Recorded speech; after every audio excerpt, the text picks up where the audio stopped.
పెర్గెములో ఉన్న సంఘపు దూతకు ఇలాగూ వ్రాయుము అని ప్రభు ఉత్తరం రాశాడు. పెర్గెము సాతాను కాపురం ఉన్న స్థలము. పెర్గెము సర్పము స్థిర నివాసము చేసి ఆధిపత్యం వహించిన పట్టణము.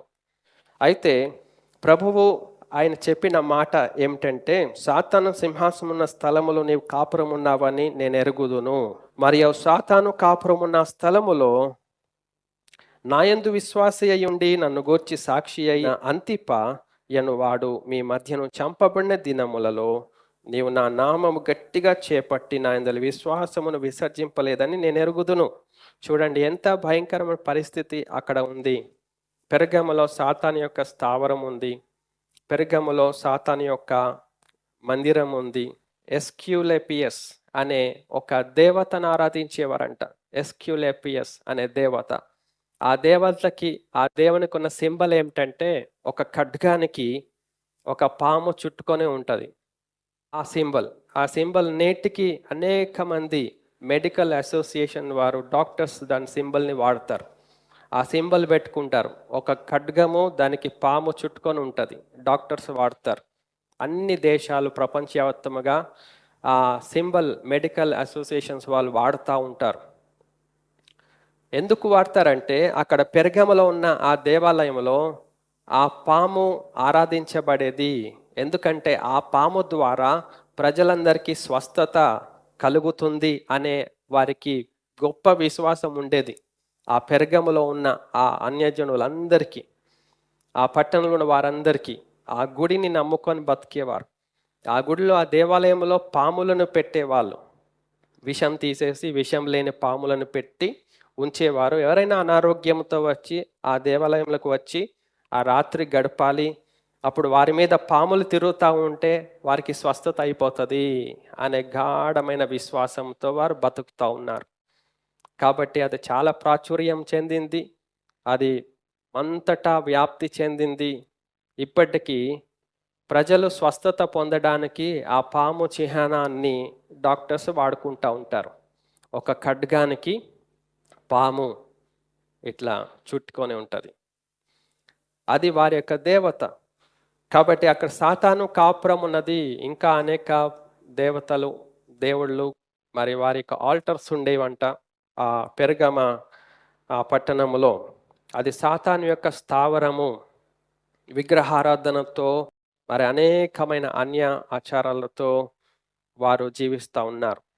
అయితే ఈ సంగమునకు ప్రభు వారికి జ్ఞాపకం చేస్తున్నాడు. వాడి అయిన రెండంచులు గల ఖడ్గం గల వాడు చెప్పు సంగతులు ఏమనగా, పెర్గమ పట్టణములో గవర్నర్, ఆ పరిపాలించే పట్టణ అధికారి గవర్నర్కి ఒక ఖడ్గము సింబల్ ఉండేది. ఖడ్గము, ఆ స్వర్డ్ సింబల్ ఉండేది. ఆ స్వర్డ్ సింబల్ ఆయన పెట్టుకొని పరిపాలించేవాడు. ఆ సింబలే కాదు, ఆయన శాసనం పలికాడు ఏంటంటే, ఎవరైనా నా మాటకు, నా ఆజ్ఞకు, నా ఇష్టానికి వ్యతిరేకంగా ఉంటే వారిని ఖడ్గముతో సంహరిస్తాను అని చెప్పేవాడు. కాబట్టి ఆ ఖడ్గానికి భయపడి అందరూ ఆయనకు లొంగి జీవించేవారు.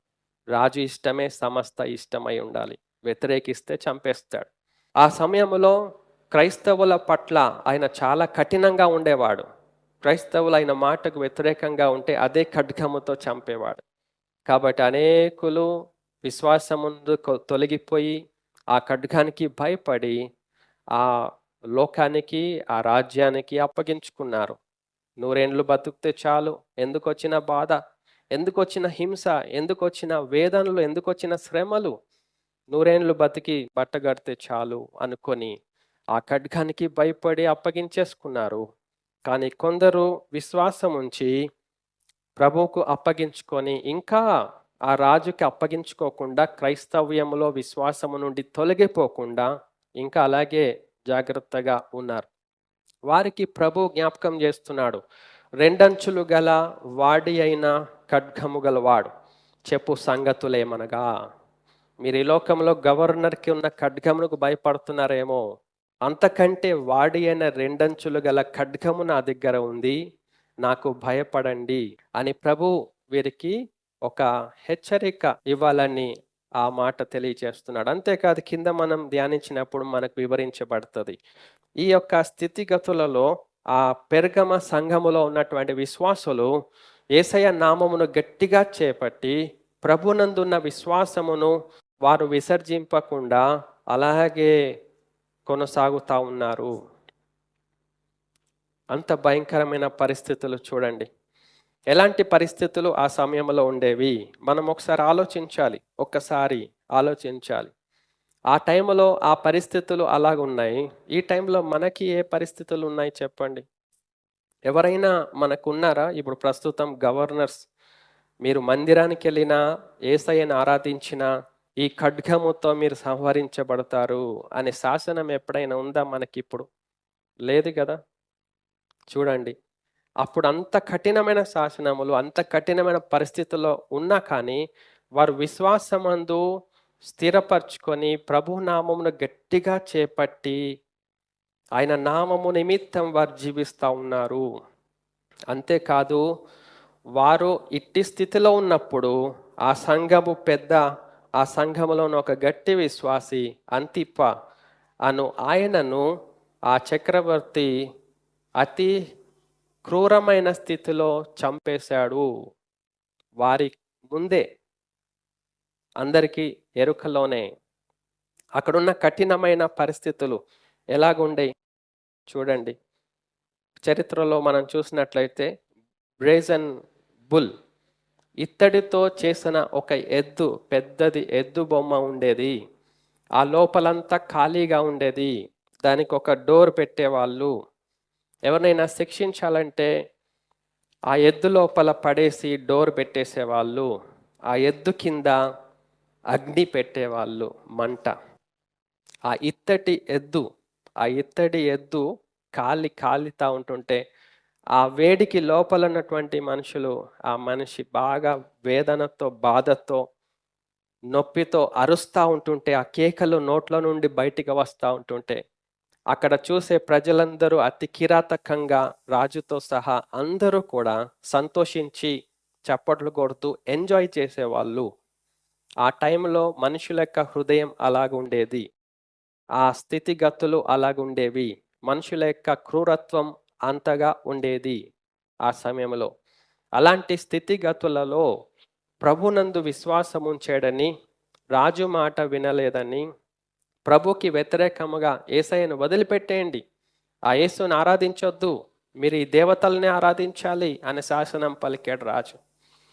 దానికి వ్యతిరేకంగా గట్టిగా విశ్వాసంలో స్థిరంగా ధైర్యంగా ఎలాగా అంటే ప్రభు వివరిస్తున్నాడు. అంతిప్ప అనే పేరు యేసయ్య పలికాడు. అంతిప్ప అనే ఉత్తరం రాసి పంపించాడు. అంతిప్ప ఎందుకంటే ఆ పేరు జీవగ్రంథంలో రాయబడి ఉంది. ఇంకెక్కడ లేదు పరిశుద్ధ గ్రంథంలో, కానీ ప్రభు ఉత్తరంలో రాసి పంపించాడు దూత ద్వారా. అంతిప్ప జీవగ్రంథంలో రాసుకున్నాడు యేసయ్య ఆ పేరు. అంతిప్ప అనువాడు. ఎందుకు చంపారు అంతిప్పను? ఇక్కడ చూడండి, ప్రభు వివరిస్తున్నాడు 13వ వచనంలో. నాయందు విశ్వాసి అయ్యుండి నన్ను గూర్చి సాక్షి అయిన అంతిప్ప. నాయందు విశ్వాసి అయ్యుండి నన్ను గూర్చి సాక్షి అయి ఉన్నాడు. చూడండి, ఆ సమయంలో ఎంత భయంకరమైన స్థితి సంఘానికి వచ్చింది పెర్గమలో. వారు చాలా హింసలో, చాలా వేదనలో, చాలా అణచివేతలో, చాలా భీకరమైన స్థితిలో, భయం కంపితులుగా వారు జీవిస్తున్నారు. అటువంటి స్థితిలో వారు ప్రభువుకి సాక్షులుగా ఉన్నారు. విశ్వాసమును గట్టిగా వారు కలిగి ఉన్నారు. అంతిప్ప ఆయన ప్రభుకి సాక్షిగా ఉండటానికి బయటికి వచ్చాడు. మిగతా విశ్వాసులు కూడా సాక్షిగా ఉన్నారు. వారింకా బయటికి రాలేదు. వారింకా భయంతో గడుపుతా ఉన్నారు. కానీ అంతిప్ప బయటికి వచ్చి ఎదురుగా నిలబడ్డాడు. నేను ఆయనకు సాక్షిని. అప్పుడు ఆయనను చంపేశారు అతి కిరాతకంగా. ఆ ఇత్తడి ఎద్దులో పడేసి అగ్గిపెట్టి కొలిమిలో కాల్చుతూ ఉంటుంటే ఎంత భయంకరమైన హింస, వేదన అనుభవించి హతసాక్షి అయిపోయాడు.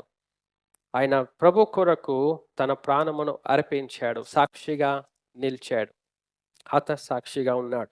ఆయన గురించి ప్రభు ఉత్తరం రాస్తున్నాడు. అంతిప్ప అనేవాడు మీ మధ్య హతసాక్షి అయ్యాడు. అయినా కానీ మీరు ధైర్యంగా ఉండి నా నామమును గట్టిగా చేపట్టారు, నా యందు విశ్వాసమును విసర్జింపకుండా మీరు అలాగే జీవిస్తూ ఉన్నారు. మంచిది, నేను ఎరుగుదును ఇది. ఇది ఉండాలి తప్పనిసరి. విసర్జించొద్దు విశ్వాసాన్ని, విశ్వాసాన్ని వదిలిపెట్టేయొద్దు, నా నామమును వదిలిపెట్టొద్దు అని యేసయ్య కోరుతా ఉన్నాడు. ప్రభు నామమును మనము పట్టుకోవాలి. ఈనాడు చూడండి, ప్రార్థన చేసి ఒక పేరు పెడితేనేమో మీరేదో వేరే పేర్లు పెట్టుకుంటారు ఇంటికెళ్ళి. ఎందుకంటే ఆయన నామమును పట్టడానికి భయం, యేసు నామమును పట్టుకోవడానికి భయం. ఏదో సెక్యులర్ నేమ్, ఆ పేరు చూసి మీరు క్రైస్తవులా అని అడుగుతారేమో అని భయం, మీరు చర్చికి పోతారా అని అడుగుతారేమో అని భయం. యేసు నామమును చేపట్టలేని స్థితి, విశ్వాసం మనకుంటే ఉన్నా ఒకటే, లేకపోయినా ఒకటే. దేవుని ద్వారా మనము రికగ్నైజ్ అవ్వకపోతే, దేవుని ద్వారా మనం గుర్తించకపోతే, దేవుని ద్వారా మనం మెప్పు పొందకపోతే, ఇక్కడ ఎంత గుర్తింపు ఉంటే ఎంత మెప్పు పొందితే ఏం లాభం? ఎన్ని కోట్లు సంపాదించి, ఎంత ఆస్తులు సంపాదించి ప్రపంచం అంతటా మన వెనకేసుకొని తిరిగితే వాట్ ఈస్ ద యూజ్? ఏం యూజ్ అండి? లేదు. ఈ సంఘములో వారున్న స్థితి చాలా మంచిది. ప్రభు వారిని మెచ్చుకుంటున్నాడు ఆ విషయంలో. ఏంటంటే నా నామమును గట్టిగా చేపట్టారు, మీరు నా నామము నిమిత్తం మీరు జీవిస్తున్నారు, మేము క్రీస్తు వారం అని చెప్పుకోవడానికి మీరు భయపడటం లేదు. అది చాలా సంతోషం. అట్టి స్థితిలో ఉండండి అని చెప్పాడు. మనం ప్రభుకి విశ్వాసిగా మనం ఆయనకు అప్పగించుకోవాలండి, సాతానికి కాదు. వారు ఆ పెర్గమలో సాతానికి అప్పగించుకోకుండా వారు దేవునికి అప్పగించుకున్నారు. ఘట సర్పము, ఆది సర్పము, ఆ సర్పము సాతానుకి సాదృశ్యంగా దేవుడు చెప్పాడు. కాబట్టి పెర్గములో సాతాను కాపురం ఉన్న స్థలము, ఆ కాపురం ఉన్న స్థలములో దేవుని సంఘము కాపురం ఉన్నది. అయితే వారు ప్రభునందు విశ్వాసమును విసర్జించకుండా ఆయన నామమును గట్టిగా చేపట్టి ఉన్నారు. ఎటువంటి పరిస్థితులు అక్కడ ఉన్నాయి. వారిలో ఒకడు సంఘ పెద్ద అంతిప, ఆయన హింసింపబడి వారి ఎదుటనే చంపబడ్డాడు అతి క్రూరమైన స్థితిలో. ఆ ఎద్దులో వేసి కాల్చారు. అది చూసి కూడా వారు యేసు నామమును గట్టిగా చేపట్టి ప్రభునందున విశ్వాసమును వారు విసర్జించకుండా ఉన్నారు. కాబట్టే ప్రభు వారికి ఉత్తరం రాస్తున్నాడు. మీలో కొంచెం మంచి ఉంది, విశ్వాసం ఉంది, ఆ విశ్వాసమును నేను ఇప్పుడు పెంపొందిస్తాను.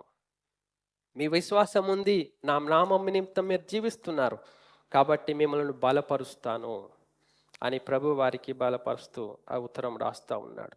మనలో ఏమీ లేకపోతే ప్రభు మనల్ని అసలు టచ్ చేయడు. ప్రభు హెచ్చరిక చేసి చివరిగా వదిలిపెట్టేశాడు. ఆసక్తిగా మారు మనసు పొందితేనే సరి, లేకపోతే నువ్వు చనిపోతావు, మోక్షం వెళ్ళవు. మారు మనసు పొందితేనే సరి. ప్రభు మనకు చెప్పిన హెచ్చరిక అంతా కూడా మన దారి నుండి మరల్చుకొని దేవుని దారిలోకి వెళ్ళటానికి మాత్రమే.